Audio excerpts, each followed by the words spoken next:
Conditions भी लगा दी, मुझे ना इसमें मोदी जी का हाथ लगता है। तो मोदी जी को ना बस आराम से बैठे जी, क्या हो गया अगर हमारे पास भी एक बम रखा हुआ है तो हमने बस डराने के लिए रखा है, चलाने के लिए थोड़ी रखा है। ये भी कहा जाता है कि जी एटम बम जो होता है ना वो डराने के लिए होता है, चलाने के लिए। अच्छा दोस्तों, इंडिया ने एक बहुत तगड़ा फैसला लिया जहां तक हथियारों की बात है, और ये बहुत जबरदस्त फैसला है हथियारों के मामले में। मुझे लगता है ये अपने न्यूक्लियर एसेट्स की डील कर चुके हैं पाकिस्तानी।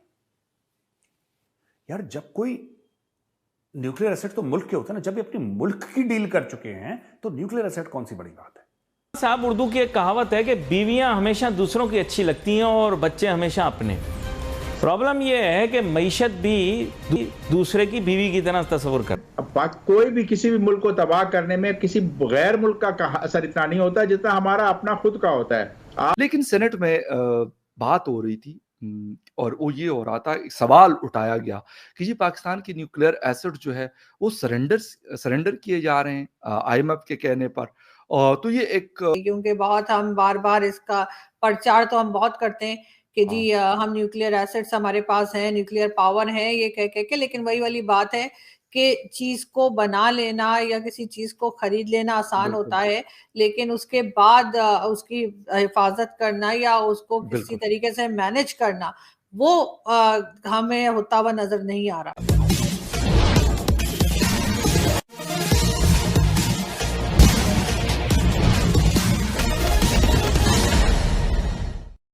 पाकिस्तान को समझ में ही नहीं आया और पाकिस्तान के साथ बड़ा खेल हो गया। दरअसल कर्ज देने के नाम पर आईएमएफ ने पाकिस्तान के सामने शर्त रख दिया है कि वह अपने न्यूक्लियर हथियार को सौंप दे। पाकिस्तानी मीडिया को लग रहा है कि यह सब भारत के इशारे पर आईएमएफ कर रहा है, जिसमें अमेरिका साथ दे रहा है। पाकिस्तान को न्यूक्लियर हथियार से बेदखल करने का यही सही मौका है। आगे की चर्चा सुनते हैं। साहब, उर्दू की एक कहावत है कि बीवियां हमेशा दूसरों की अच्छी लगती हैं और बच्चे हमेशा अपने। प्रॉब्लम यह है कि मईशत भी दूसरे की बीवी की तरह। इस चीज़ को समझना है कि पाकिस्तान मावरा होकर बैनुल अक़वामी हालात मामलात से नहीं चल सकता। हमारी मईशत भी जो है वो इन उसूलों के ताबे है जो दुनिया भर के अंदर लागू।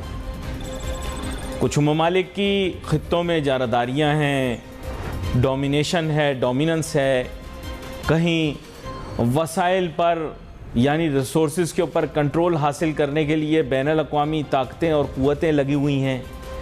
और पाकिस्तान ऐसा तस्वुर करता है कि शायद इन तमाम चीज़ों से हमारा कोई ताल्लुक़ नहीं, हम अलहदा होकर आईएमएफ के साथ डायलॉग कर रहे हैं, हम अलहदा होकर वर्ल्ड बैंक के साथ बातचीत कर रहे हैं, हम अलहदा होकर इस्लामिक डेवलपमेंट बैंक के साथ बात कर रहे हैं, हम अलहदा होकर एशियन डेवलपमेंट बैंक के साथ बात कर रहे हैं।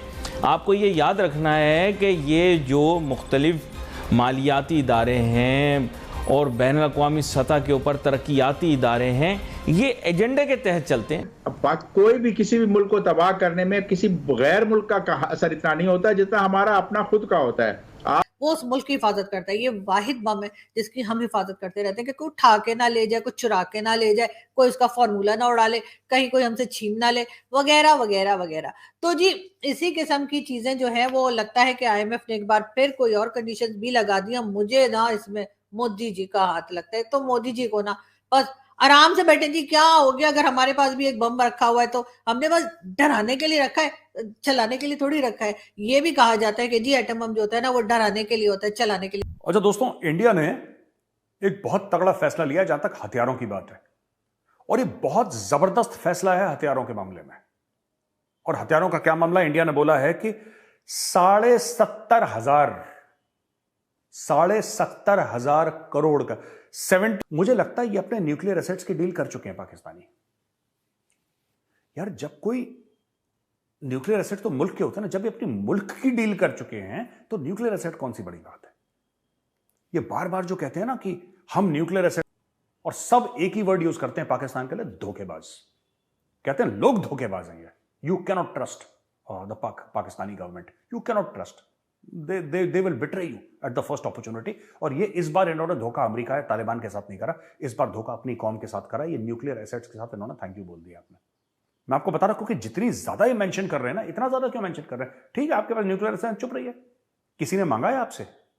किसी ने, आईएमएफ ने कोई शर्त लगाई है न्यूक्लियर एसेट्स की? नहीं, ऐसा कुछ नहीं है। ऐसा कुछ नहीं है, लेकिन बार बार ये कर रहे हैं। क्यों? क्योंकि ये देश को ना मानसिक तौर पे तैयार कर रहे हैं कि बेटा ऐसा होने वाला है, तुम मान जाओ ऐसा होने वाला है, बहुत जल्दी ऐसा होने वाला है, तुम मान जाओ ऐसा होने वाला है। ये मेंटली अपने देश को कुछ अरसा पहले इंटरनेशनल जो एटॉमिक एनर्जी कमीशन है, उनके प्रेसिडेंट ने पाकिस्तान का दौरा किया था और उस वक्त भी ये बात हुई कि जी पाकिस्तान अपने एसेट जो है वो सरेंडर कर रहा है, इस तरह की बात है। ये बात सेनेट में भी हुई है। तो डू यू थिंक ऐसा है, या अगर या हो सकता है ये कहा गया हो कि हम अपने न्यूक्लियर एसेट्स को जो है वो संभाल के रखने के काबिल भी हैं या नहीं, क्योंकि फंड्स तो बहरहाल हमारे पास नहीं है। मगर आज इसहाक डार साहब ने सेनेट में बात की और उन्होंने कहा कि जी नहीं, इस किस्म की कोई बात नहीं है और हम किसी को नहीं देंगे। ये तो वही बात होगी चोर की दाढ़ी में तिनका वाली, कि जब ऐसी कोई बात ही नहीं है तो आप फिर किस लिए डिस्कस कर रहे हैं सेनेट में, आप किस लिए बात कर रहे हैं।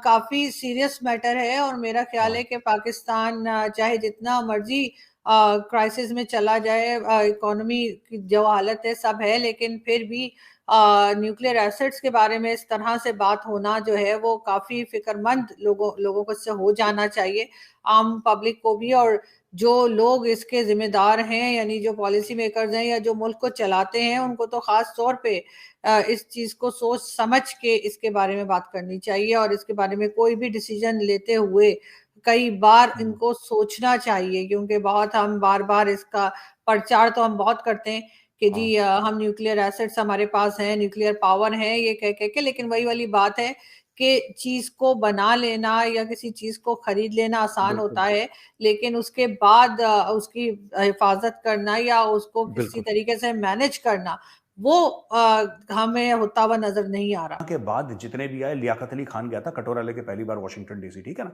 उनका पहला प्राइम मिनिस्टर, इसको गोली मार दी थी। तब से इनकी आदत है भीख मांगने की। 45 साल से मुल्क भीख मांग रहा है यार।